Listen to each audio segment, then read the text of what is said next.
Hello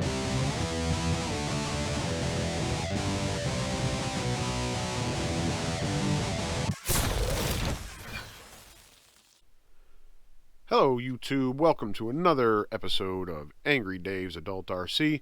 I'm your host, Angry Dave. Anybody who's under 13 needs to turn this off, and let's get right down to it.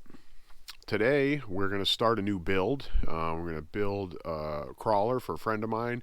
He's been into RC for a while, but had mostly fast stuff, short course trucks and buggies and shit. He's never had a crawler. So we're going to build him his first crawler. We took all of his fast stuff that he hasn't used in forever, sold it off online, and built ourselves a little budget. And now we're going to start building this truck. Give me a second here. Let me have some of this.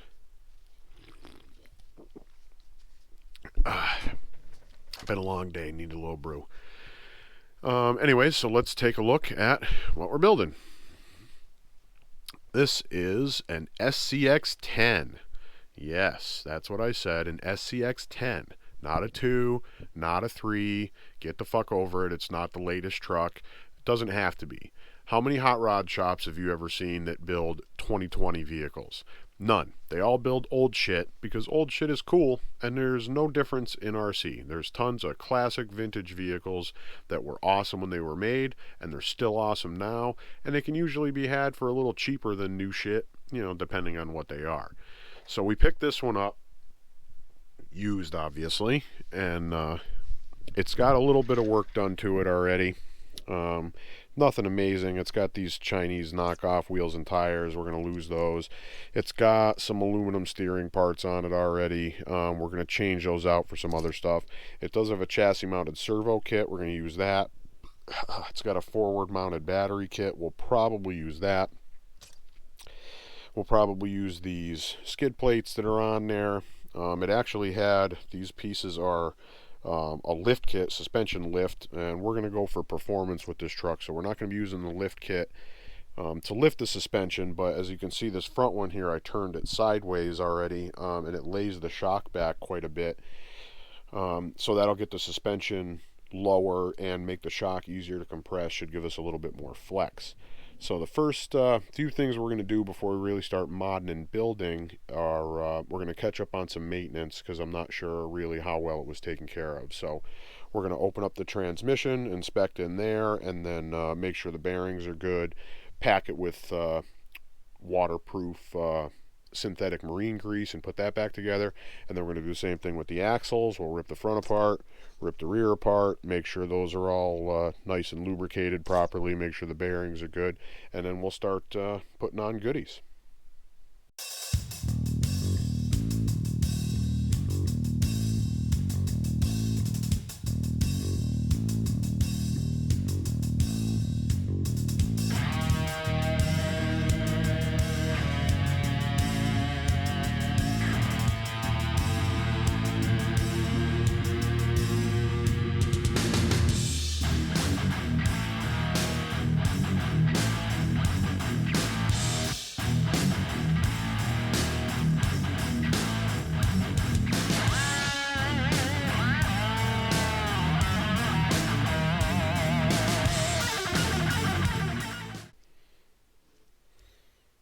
Alright, doesn't look too bad.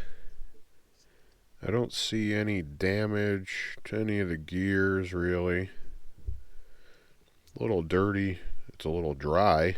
There isn't shit for grease in here. So we'll fix that up. And I think that's all we're really going to have to do in here.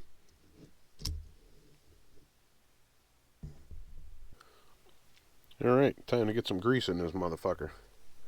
I use Lucas Oil products, synthetic marine grease, available at pretty much any auto parts store. Lucas Oil products, good shit.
smooth as silk.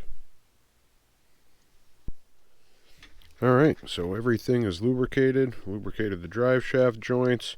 It's nice and smooth, bearings, gears, everything's good. All the hardware now has Loctite on it, lock pins, transmission bolts. Transmission's ready to rock. So we're going to throw this back in the chassis and then yank out an axle. Alright, so after we get some fairly obvious screws out of the way, pull the axle tube extension on each side. And the cool thing about a one axle is it splits in half, and you can just pull everything out. Alright, this one looks pretty well lubricated. We're going to go ahead and add a little bit more just to make sure the bearings are covered and stuff like that, because we're probably going to end up filling these axles with water, so we want all the metal parts that are susceptible to rust to be covered in a good coating of grease that's really hard to wash away, and the marine grease is good for that. So yeah, nothing really too magical in here. We'll go ahead and lather it up. I think we'll probably change these outer bearings just to be on the safe side. They look kind of dirty, but we'll clean up the axle shafts and stuff like that. Lube it up, slap it back together, and then do the same thing to the front. Okay, so we got our rear axle all filled up with fresh grease, and everything's nice and clean and ready to rock. But before we move on to the front, I figured it would be a good time to go ahead and add our first hop-up part, which is going to be one of the pieces out of this Yeah Racing aluminum kit. There's all kinds of good aluminum shit in here. Just dump it out. We got a motor plate that we're not actually going to use. Steering knuckles, we are going to use those. The rear axle extensions, we are going to use those right now. We got aluminum shock hoops, which we're going to use. Servo brackets, we'll see. We might use those. We got some bumper mounts, chassis braces, steering knuckles. We're going to use all that stuff. But for right now, we're going to go ahead and put these on to finish up the rear axle. Then we'll move on to the front, and I'll be back in a minute, see what we're going to do next. Alright, so now we're going to get into the front axle and rip it open, stuff it with grease like we did in the rear, and then we're going to change over a few parts. We're going to do the aluminum C-hubs. We're going to do the aluminum steering knuckles. We're going to take this aluminum center link and paint it so that it's not green, because that doesn't match what we're doing. And then we got a couple things to straighten out with the steering linkage here. You can see right here there's a gap where the rod end isn't meeting the steering, so we want to fix that. And we're probably going to go ahead and add the aluminum servo mounts as well, because these are just the stock plastic ones. Yeah, that ought to strengthen up the front end, and make it match everything, as you can tell. And I think I already said we're going to do kind of an orange and black theme here, so let's rip this shit open and get to work. There we go. Nice and pretty. Nice brand new anodized stuff. Nice fresh clean bearings, fresh grease, fresh thread locker. The only thing that I ran into that was a problem is not really a huge problem, but if you look real close right here, the camera won't focus too close, but this bushing is put in from the inside out, and this bushing should be put in from the inside out too, but it's not. It's kind of hard to see there.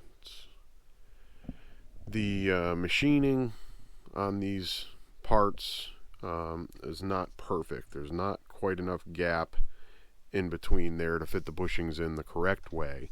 So I put the top one in the right way, because with the vehicle sitting on it, this is where the most weight and pressure is going to be. So that's bushed like it should be.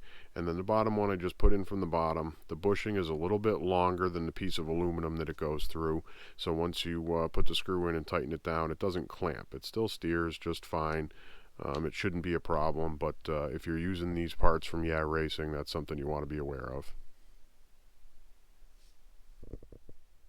Alright, so now we're going to go ahead and put in these aluminum servo brackets, and then we're going to put in the servo. Got this 25 kilogram DS servo. Look it up under the name Animos on Amazon, and it's like 23 or 24 bucks. It's pretty cheap, and it's actually not a bad servo. They make stronger versions of it now, but this one works pretty good. I have it in several trucks, and haven't had any problems with it. So we'll go ahead and put those in, and then once they're in and we know where the servo is going to lie, we can go ahead and take care of these odd rod issues for the steering. I'll get the cross link there painted, and we'll get the whole steering system assembled. Okay, so it looks like putting the steering back together is going to be relatively easy. The only thing that I really ran into for problems is this rod obviously is not the right length because it's got spaces so that it can be the right length, so I'll have to do a little something with that. And the upper panhard mount right here was actually mounted in this hole and this hole originally, which made the panhard bar come down on this brace right here, so you weren't getting full compression out of the suspension.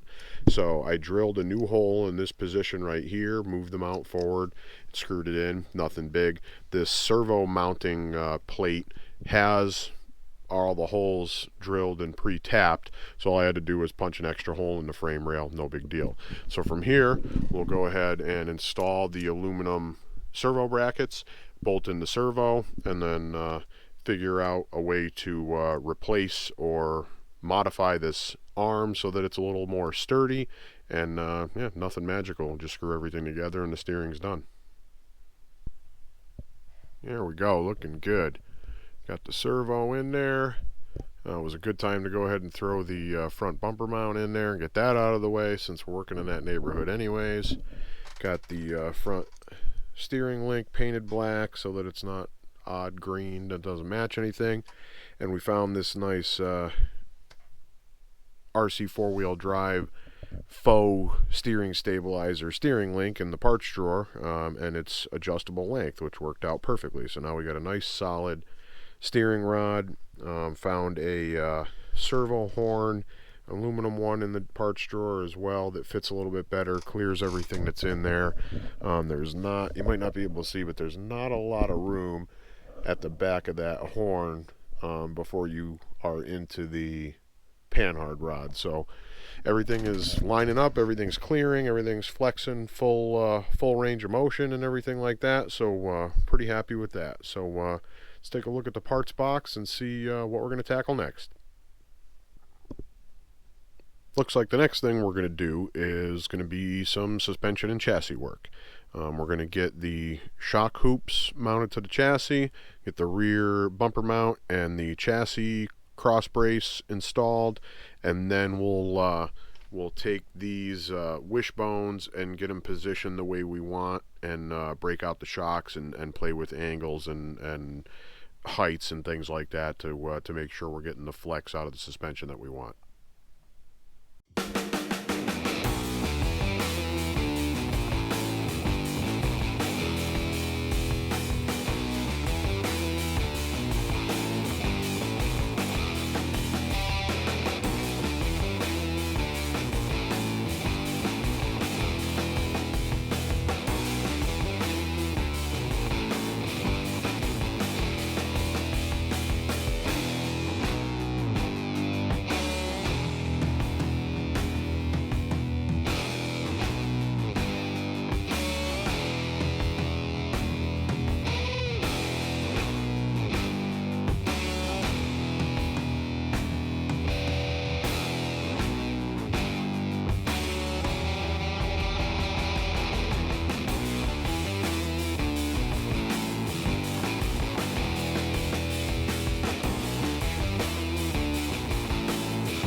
Okay, so we got all those parts on, got all the shock hoops and the little wishbone things, and I threw the battery tray back in there while I was at it.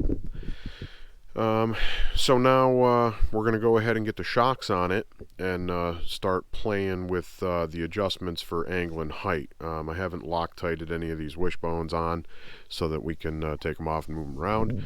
And we got these Mountain internal spring shocks off of eBay. I forget what we paid for them. They weren't terribly priced, maybe $25, somewhere in that neighborhood. They come with these medium black springs installed. And then they come with a set of heavy gold springs and a set of very light silver springs, which is what's in them right now. I changed them out.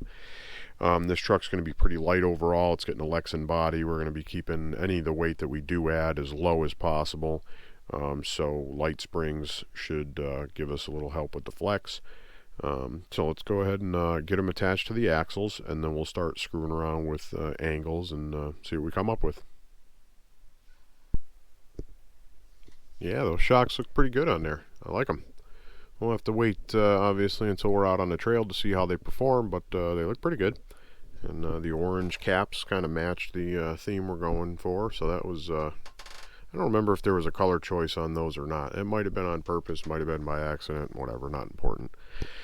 So we like the position they're in, actually, right now, with the upper half keeps it down a little bit lower. And leaned all the way into the inside hole.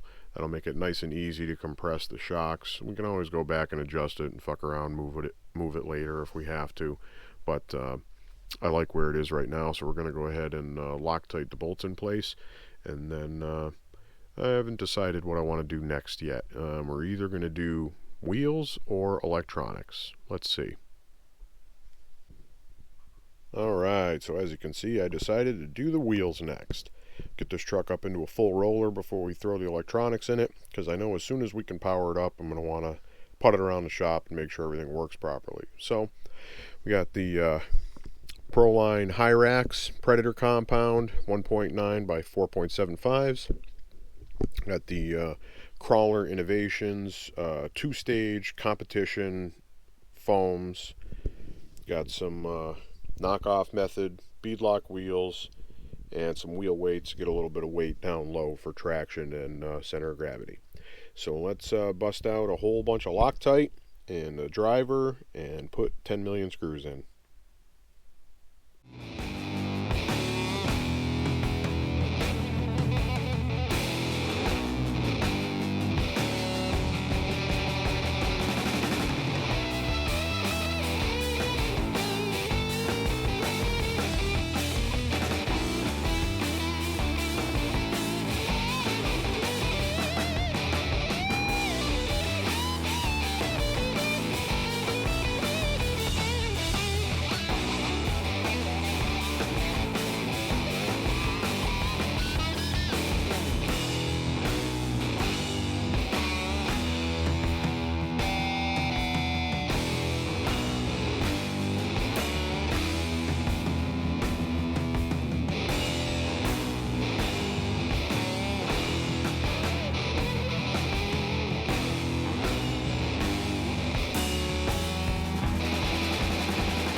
There. Now I just got to do 4 more. No, 3 more. I can count. There we go. Looking good. 1.9 Hyrax Predator compound. Knockoff methods. crawler innovations, competition foams, looking pretty good. The whole truck's looking pretty good. So I guess the next thing we're going to do is get the body fitted a little closer and get the electronics fitted, make sure the two kind of jive with each other, and then we'll start permanent installs and paint jobs. So here's the body we're going with. It's the Proline 66 Bronco. Great body because it's nice and light, Lexan, but it's also got a full depth interior, so you can put driver and passenger in there if you want. It's got a pretty well detailed dash that you can add detail if you want to, and it's got the roll cage for the back, which is pretty cool. So we're going to get this trimmed up a little bit, get the holes drilled, get the body trimmed, and get it sitting as low on the chassis as we can get it reasonably. And then we'll go ahead and see where we have to stick the electronics to accommodate that positioning. Alright, looks like it fits pretty good where we have it right there. It clears the sliders, clears everything it needs to. Wheels clear just fine. I haven't actually trimmed the wheel arches yet, but trimmed the rocker panels and cut the holes for the pins, so everything is happy. It's as low as it can be and still clear the transmission. You know, maybe in the future this thing will get a low profile tranny, you could drop the body a little bit more, but let's bust out the electronics and see where everything's going to want to sit under this thing. Here's the electronics we're going to be using. Nice tried and true, inexpensive, high quality setup. We got the Holmes Hobby Trailmaster Sport 550 can, 21 turn, great brushed motor, very inexpensive. Got the Quick Run 1080 ESC, fantastic speed control for crawlers. And we got the radio link. We're running the 6-channel radio, but it comes with a 7-channel receiver now. We're going to break this out of the case and spray it with conformal coating to waterproof it. This is already waterproof, and brush motors will run underwater, so it doesn't matter. So let's see where on the chassis this stuff's going to go.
There we go.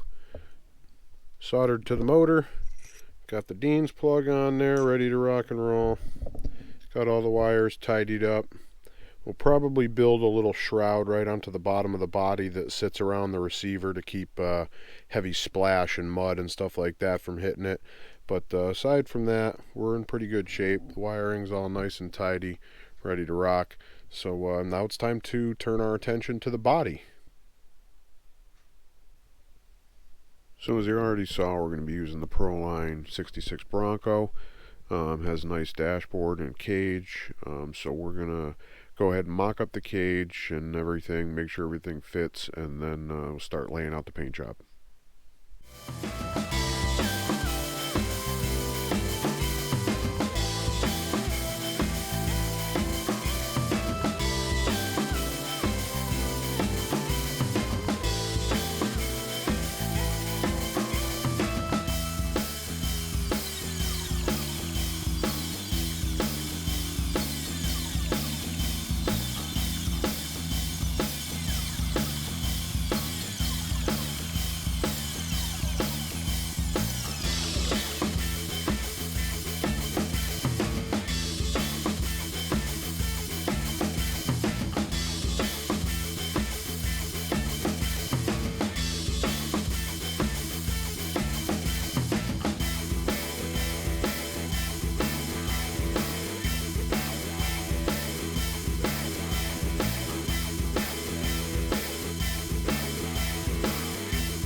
Okay, everything looks like it's going to fit, so it's time to start masking off the paint job. I'm going to do some scallop stripes on the hood and a two color panel down the side with a little flame action.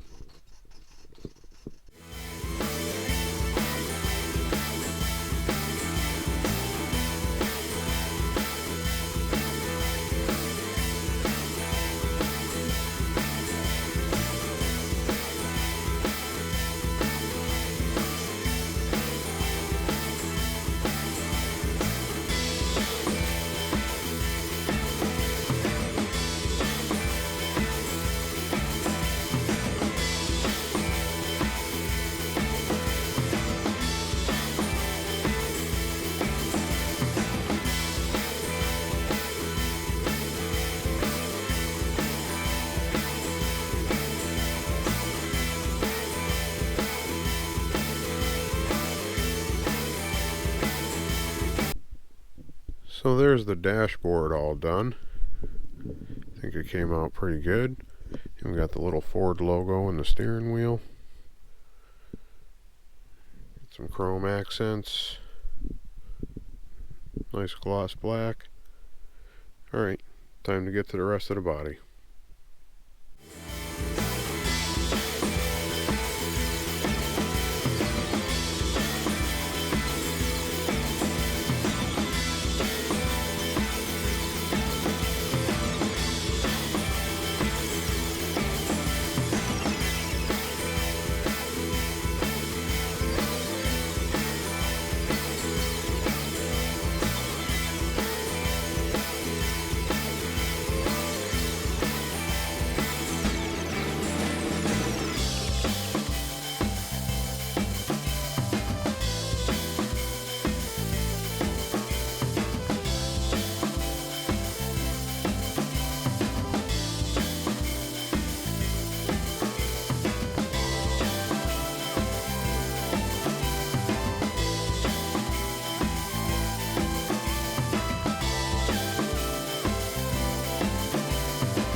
is. SCX10 OG version 1. Fresh build. I think it came out pretty cool. The deadbolt specific Bronco body that Proline makes fit on there great. Looks good. Gives a lot of clearance for the tires. Thing's got great articulation. That's fucking decent. This thing ought to crawl pretty good. And really didn't spend a crap load of money. I think we blew about $500, which, you know, you could spend a lot more than that. It came out pretty good. So in the next episode, we'll give it to him, unveil it, and take it for its first ride, see how it performs out in the woods, and then we'll have one more member of the crawler truck family. So go ahead and drop us a like, share this video with a friend, check us out on our social media pages, and check out our website, and we'll see you next time on Adult RC, where grown-up time is playtime.